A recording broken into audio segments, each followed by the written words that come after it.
Jay here, Stretford, Paddock. This is it. This is the big one. This actually is the big one. Manchester United versus Manchester City, the FA Cup final. Joining me, as always, is Mr. Joe Smith. Joe, this is it.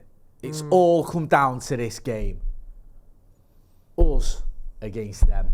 Them lot from down the road. How are you feeling about it, brother? It couldn't be more disgusting, this, could it? It couldn't be grosser.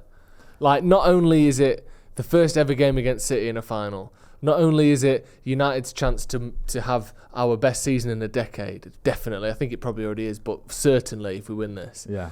Not only is it all of those things, it is also to stop them winning the treble. Yeah. Like, the actual feeling and pain and suffering that is going to occur on this day for someone is almost... For City. Unheard of. Yeah. Like, I mean, obviously, I wasn't of memorable age when United played Liverpool in the cup final. I don't remember that. Are you talking about one in 77? Yeah, the one that you were there for. I think it was your 21st. It's like your 21st birthday party, 30th. wasn't it? Your 30th, sorry. Yeah. I don't remember that. This is the first time I remember United playing a huge rival in any final. Yeah. Let alone City. Obviously, no one does. I feel sick. Every time I think about it, I feel sick. I can hardly bear it. Yeah. Like, this is the worst and most emotional I've felt about a game in maybe since the Champions League final in 2008.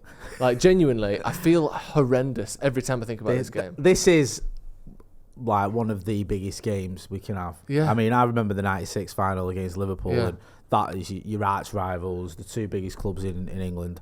But this hits just like that, if I'm being honest, because of what's on the horizon. The fact that they could win a treble, and this is the best way to stop them, is rather than relying on Inter Milan, it's for United to do our job and to win at Wembley. How much does that come into your thinking, the fact that it's not just about United winning that trophy, which we'll get to in a minute as well, and you want to win the FA Cup final, you want to beat Manchester City, you want to have bragging rights, you want to have all those things, but stopping them from becoming the second team in England to do the treble. I think this is the most an FA Cup has mattered in 20 years, maybe since the Premier League really took hold in terms of, because there was times when people would put the league and the FA Cup almost on a par, a long time ago. Yeah, in the 80s, it was the FA Cup. That's why United kept winning it. Exactly. It was considered winning the FA Cup was sort of like you say, the top of the tree. It's slowly sort of dwindled over the last sort of 20, 30 years. Well, we didn't go in it once. Yeah, exactly. That says all you need to know. Exactly. And I don't remember us ever not entering the Champions League when we qualified, or not entering the Premier league. League. Yeah, but once we went, because we thought we were doing the FA a favour, by the way, so we didn't enter it. But no, you're right. It's sort of not quite had the kudos it did years ago. No, but this game does have that. This is the most hyped FA Cup final or FA Cup game I've seen in my life, I think. Okay. That I can remember. Yeah. Obviously, the 99 one was hyped for a different reason, because United could win the treble. But this has got that, because City could win the treble, and the team to stop them is not just their biggest rivals, but the only team to have ever won a treble. It's unreal, it couldn't be more, Jay. And also this thing, as fans, we sit here saying, we need to stop them winning the treble, we need to stop them winning the treble. But it's not just us saying it. Marcus Rashford said it. Yeah. Like, it's not like, the players won't worry about that. It's not any other game to them. That worries me, to be honest. I don't like that. I don't like that we're going to focus so much on stopping them that we don't. I hope that we don't forget how to beat them. Instead of stopping them winning, it's like maybe we're just prolonging the loss rather than actually having a chance of winning ourselves. But is there not an element? I understand where you're coming from. Is there not an element as well of, though, they've got to think about that other game, because you can't not think about the Champions League final that's a week after this FA Cup final. So is that not going to be in some of their players' minds as well? It'll be in all their players' minds. We've got this big game. Because one of the advantages in 99 was we had this momentum. Every game was a big game. We didn't win the league till the last game of the season. Then it was the FA Cup. Plus we had players, obviously Keano and Scholes were suspended for the Champions League final. They came back in. Nicky Butt was dropped because Fergie couldn't risk him because he needed him for the Champions League final. There was Sheringham, who hadn't played that much, was brought into the team. We were able to shuffle it and keep that momentum, keep that drama going. Then it's been a little bit different, hasn't it? They've had the league wrapped up sort of for a couple of weeks now. They've been flying. They haven't had this late drama that we had in 99. It's been pretty comfortable for them in many ways, getting to where they've got to. So it just feels a little bit different for all those reasons. The one thing I'm hopeful is, I know obviously they've been able to rest players, and you would always say that resting players is a good thing. They drew against Brentford. They lost. They lost to the Brentford. Brentford did the double over, my friend. Exactly. They basically played all the kids against Chelsea. A lot of these players haven't played or won a game in about 2 weeks. I know that's not a lot. Okay. The only thing I'm hopeful for is, the reason I'm saying it is because I'm hopeful United can really get them in those first 10 minutes. Yeah. Because all of our players pretty much played the other day. Yeah. And that's the one sort of current advantage over them that we have is we not as fresh long, for the 90 minutes or the 120 minutes, but we might have that momentum that they maybe don't have. And I don't know if that will play a part, but just give me anything, Jay. Give me something. Well, here. let's look at, because we sound a bit negative when we go on about them winning a treble and all the rest of it. This show is sponsored by Manscaped. Now, spring has sprung, and that means it's time to do some spring cleaning in your pants. And that's where you need the world leaders in below-the-belt grooming, Manscaped. And with our special code MATCHDAY20, you see there, MATCHDAY20 in the middle of the screen, you can get 20% off and free shipping. Now, what does Manscaped bring? That is the question. They bring you a collection of grooming goods that have been built from the ground up for your ghoulies. No one else can say that. Manscaped are the greatest, and 8 million men would agree with you. Now, what do they have to offer? Well, it's the perfect package 4.0, if you ask me. And in the Perfect Package 4.0, you can see here, you've got the Lawnmower 4.0. This is your one-stop shop to absolute body goodness. It's got the light, it's got the multifunction on-off switch. So every time you use it, you're locking that bad boy. It's not going to go off in your bag when you go on a plane, when you're on a train somewhere, people looking at it at the corner of your eye because they can hear some buzzing coming out your bag. Don't worry about any of that. Manscaped have got you covered. There's also the Weed Whacker ear and nose hair trimmer. You don't want the little spider's legs sticking out, do you? And I have to worry about that. The nasal hair in particular for me is a disaster. There's also the Crop Preserver Ball Deodorant, the Crop Reviver Ball Toner. You're putting deodorant on your armpits, you need some specially tailored deodorant for the boys downstairs. Do you know what I mean? These things need to be thought about. We think about everything else. Allow the concept of male grooming into your life with Manscaped. And if all that wasn't good enough, there's also the boxer brief and the shared travel bag to take all of your goods around with you wherever you go. If you are grooming, and you should be at this point, make sure you use the best tools for the job, and that is what Manscaped are. Head over to their website in the description, use that code MATCHDAY20, MATCHDAY20 at checkout for 20% off and free shipping. Your balls will thank you. This is a great opportunity for Manchester United to, as you pointed out earlier, have the best season post-Fergie. Certainly the best debut season by a manager I can remember. If we win this, it probably puts Jose in the shade, because in the Jose season, his first season, we were shocking in the league. Yeah. And I think he more or less gave up on it by January, and he admitted that. Whereas Ten Hag finishing third, won the Carabao. If we were to add this as well, beating City in the final, that would be great. And winning the FA Cup, winning 2 trophies, you before the season, I'd have bit your hand off if you offered me that. And there's a lot of real positives to look at this season, like outside of that. I think this would probably be any Man United manager's best first season, wouldn't it? I think. I can't think of a better first season any manager. I mean, obviously, I was only, 15 when Busby took over. So, I mean, he took over in 45, 46. He won the FA Cup in 48. Atkinson took over in 81, won the FA Cup in 83. Doherty got relegated before he won the FA Cup. Yeah. And then Fergie took him 3 years to win his first trophy. So, I don't know. He used to be the manager back in the Ernest Magnol or someone was it? I don't know. Yeah. But you're looking at this is the modern best history. The best debut season, because the only one who's got anything over it at the minute is Jose, because he won those 2 trophies. If we win 2 trophies and have a top 3 finish, that puts that into sort of not in the shadows, but I think it's a better achievement. But also there's other things, like United's home form is as good as anyone's in the league this season. Yeah. I think City and United have both lost 1 game at home and no more. That's the best anyone's had. I think this is the most games, equaled the most games, I think, won in a season by a United manager. Right. I think we've won more games this season than we've won in decades. Really? Like, yeah, because we've played so many games. Oh, right, okay. Also, I think that there's a lot of records that Ten Hag has got already. Like, we've got most clean sheets in the league this season. I think, I feel like there's a lot of really strong stats this year, and I think that backing that up with trophies and silverware at the end of it would be a really great way to cement what I think has been a really good season for United. And if we don't win, it will be a season that ends with a feeling of bitterness and sadness, and hopefully, maybe not, but hopefully not, but maybe one that ends with some scarring and some damage as well, because these games are more than just another game. It's not like dropping points to West Ham or whatever. Losing a cup final against your rivals to basically hand them a treble is a bigger game than most games. Also, hopefully, as well, who knows what effect on what it does for United's side. You're right about the City side, but forgetting that for a minute.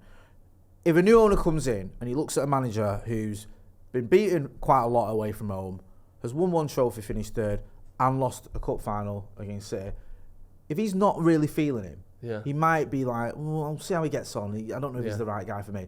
If Erik ten Hag has finished third, won the Carabao Cup, beaten Manchester City in the FA Cup final, I think no matter who the owner is when he comes in, he's got to look at him and go, that's the guy. Yeah. That is the guy. Because I always worry that a new owner comes in and does a Todd Burley and goes, But that kind of takes that option away from you. Because you're just going, look what I'm doing. Yeah. Give me the tools to finish the job. Ole got sacked 6 months after finishing second and getting to a cup final. Exactly. So it's fine margins with these things.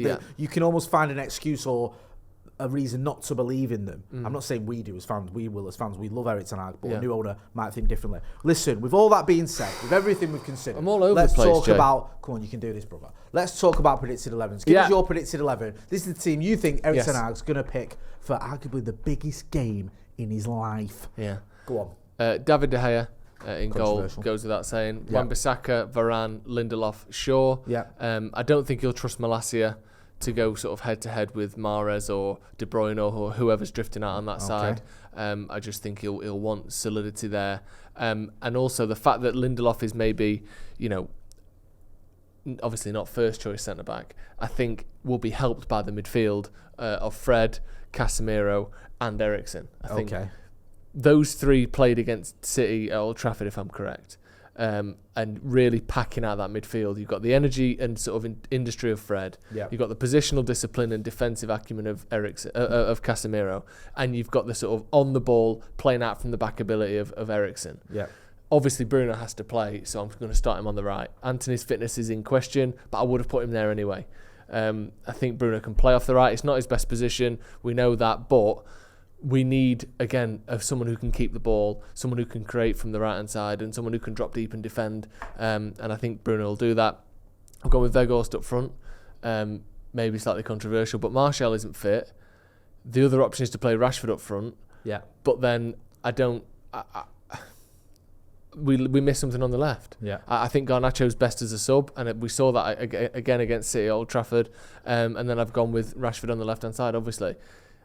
I appreciate that maybe Sancho's in his best form of the season. It'd be unfair to drop him, but it's not about being fair now. It's about what are the best tools for us to win the game. And I think having those four, Bruno, Eriksen, Fred and Casemiro on the pitch from the start is the best way to do that. If you just play Fred and you don't play Eriksen, you don't have that ball playing out from the back ability, you end up getting absolutely Real Madrided, where you've had one touch in the opposition half in 25 minutes. If you only play Eriksen and you don't play Fred, you end up being overrun in midfield, off the ball. Eriksen doesn't have the legs to catch up with people running through him.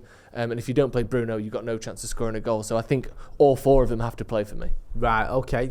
Yeah, I get all the arguments you put forward. Yeah. I would say a few slightly different things if you go to my team. Let's have a look at your team. Luke Shaw, I've got a less centre-back. At the time recording this, we're not 100% he's going to be fit. Yeah. If he isn't, that's a massive blow, man. That's ridiculous. But I've gone with Shaw. I thought he did a great job at Old Trafford in the game against Manchester City in that position. I understand your reservations about Malacia, but I think he can. I think he can do a job against City, and I think we need Shaw in that left centre back position. Yeah. I do. If Martinez is out, which we know he is, then for me in a game like this, even though Lindelof's been doing well recently, I think it's different gravy. You got to put Shaw in there, and I think he's one of the few players who can handle Erling Haaland Yeah. Yes, I may eat my words, but that's what I'm going with. Varane and Wan-Bissaka speaks for itself. I've gone with Casemiro, Fred, Bruno. I've dropped Eriksen. Okay. I don't think Eriksen's looked quite the same last few weeks. I just don't. I love him, and he's been great since he signed for United. I don't know whether he's just trying to sort of struggle to get back to fitness a little bit. There's been a couple of games that have passed him by. And I just think that this is one of those games where he can't allow anything to pass him by. He has to be at it, and he's been at it in the past, to be fair to the kid. But I just worry, and I think that midfield, I understand you putting Bruno on the right. Yeah. I want Bruno in that midfield, mate. I want him in the middle of everything. I want him getting at people. I want him getting hold of the ball. I want him doing bits in the middle. Fred has that energy, has a pretty decent record against Man City. I think Eriksen is a better player than Fred, a much better player, than being brutally honest. But Fred suits this game because we've got to get at him. We've got to close him down. We've got to have someone who can stick a foot in. Fred will do all those things. And I think he's been pretty decent the last couple of times he's played for Manchester United. I've kept Sancho in because of his form recently. He looks like he's getting his mojo back. Bit of confidence against his old club as well. I know that doesn't really mean a lot. But with Anthony being a doubt, I want Garnacho off the bench like you. Yeah. So I'm going with Sancho. Much prefer Rashford on left. The big sort of question is, can Weghorst do it against Man City? Yeah. Vote Weghorst, no Premier League goals. Some of his finishing has been woeful.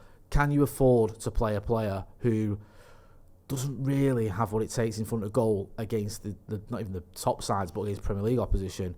I think for this you can, because he brings other things to the table. He brings that energy, that pressing, and the best out markers, Rashford. Plus, I think he might go out with a bang. His final game for United, he barely scores for United. Now is the time to break that. Vote Weghorst. And we saw what he did in the World Cup. I know it's not the same thing. It's not the same quality. That Argentina team is not a scratch on this City team, I don't think, personally. Yeah. Although it's very good. But he can do it in a big moment. Yeah. If something happens, if the ball comes to him, I don't think the moment will get the better of him. I know that's ridiculous. Yeah. I think his talent will. Yeah. I think that could easily get in the way of him getting a goal or being effective. He could be shit, but I think if the moment arrives and the chances within his talent, I don't think the fact that it's a cup final will get in the way of him scoring a goal. And I really do honestly believe that. You heard it here first. I feel sick. I'm not joking, Jay. This is the worst I've ever felt on a video since I started doing videos. Wow. I can't bear the idea that this game is actually here. Is when I was in South Africa, the saying for the World Cup was, feel it, it's here. That's how it's like now. Feel it, it's here. It is here. It's here. Trust me, I'm feeling it. Right, with all that being said, let's talk about City. Yes. Yeah, they're rubbish. End of discussion. Yeah. Nothing to worry about. Haaland, as my little lad says, tapping merchant, yeah? That's what he says. Bless him. I love the fact he's gone full bitter United fan. I'm all about that. Well done, lad. De Bruyne, he's been kicking out for ages. He's not even won the Champions League yet. Pathetic. Defensively, is it Akanji? Is it Ake? Is it Laporte? Is it Diaz? Is it Stones? They don't know because they're all rubbish. Yeah. That's why I had to keep changing it. Is it Grealish or Foden? Oh, I don't know because they're both crap. There you go. Hey, what do you want? This is making me feel a bit better, Joe. Yeah. Thank you. We don't even know. Sometimes I might even put Stones in midfield. I might play Rodri. I don't know. Or do I bring Gundogan in? Or is it Bernardo Silva? Someone help me because none of them are any good. Yeah. That's his problem. That is the problem. And that's our benefit. Yeah. He has to shuffle his pack because he's got a load of duffers. Yeah?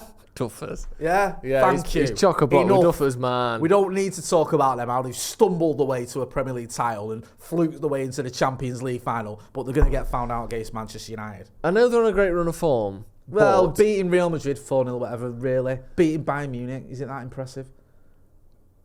What I will actually say, genuinely, if we are to try to find a weakness in the City team, because we have to, because if we want to win, we need to. I wasn't being serious. Sorry. Weaknesses, I've just levelled at you. They were second in the Premier League all season, which suggests that there have been some issues there that they've had to overcome. Now, evidence would show that they have overcome those issues, but you don't stay behind Arsenal for 93% of a season if that 93% was top-notch City. There are weaknesses that can be exploited. This is the thing, right? Liverpool beat them. Yeah. United beat them. Yes. Brentford beat them twice. Yeah. Spurs beat them. Yeah. That's a team that can get beat. Yeah. Yeah. I mean, who loses to Liverpool and Brentford? Exactly. So, or Arsenal, man. You know what I mean? Crikey. Right. With all that in mind, Get involved and give us your score predictions. But first of all, you give me yours, big man. Sorry. I think we can only beat him by counter-attacking. If you see the first 15 minutes and it's... Right. Let's just do that then. And it's us trying to go for it against them, they will, over 90 minutes, win that battle. Yeah. I'm hoping we see, not to the extent that Real Madrid did, we need to look dangerous on the counter at some point, but I'm hoping we see us try to grind a result out. We aren't going to win this game by more than one goal. I don't think that is possible. I think if we're going to win it, it's going to be scruffy, disgusting and horrible. And I'm going to say 2-1. It's United. Yeah. Good lad. What are you saying? I'm going to go... What do you actually think, Jay? I think 1-0 vote. Big vote. He's going to step up. Cometh the hour, cometh the man. Yeah? This is it. It's his time. I'll tell you what, right? If he does, I'm going to be down that stadium at Old Trafford with a chisel in my hand, carving his face into the Holy Trinity statue. Right, Law, you've had your time, no, put it there on the stomach like Krang from it's time for Turtles. Votes involved. How much would you pay right now for United to win this game? I would get evicted from my gaff for not paying the rent. Right? Yeah. So everything, and the kids and me, whatever I've can got, all I'm just having point on it. We'll just our money, all our possessions, sell everything, pile it into the fund of City not beat us and us win the FA Cup. Yeah, me too. That would be great. We want your score predictions as well. So film yourself in landscape, do a 30-second score prediction and send it to paddockmatchday@gmail.com. Do you think Manchester United are going to win, or do you think it's the team that are facing 115 charges for breaking the rules? Good lads. Joe, where can people find you? Probably just in the bin, just crying. Wow, thinking about maybe in the library or something. Where's some of the shame and pain can't find. You won't find any City fans in a library. Nice. I think we'll be all right. Don't worry. Yeah, I've got faith. Hey, we'll be all right. It's got to be Rashford. We never lose to City. No, we'll be fine. Right. You know where to find him. You know where to find me. Listen, we're going to be here on a day. Thinking about it. We're going to be down at Wembley, but we're going to have a reaction from the ground as well. Covering all the socials. We're going to have a watch along here. I think we've got Nathan Ellington, we've got Baggers, we've got all sorts. Andy Tate, going to be hearing from him. So make sure you are hitting like, share and subscribe. Manchester United, one game away from making it a double trophy winning season for Eric Ten Hag. And that is all that matters. Thanks for watching.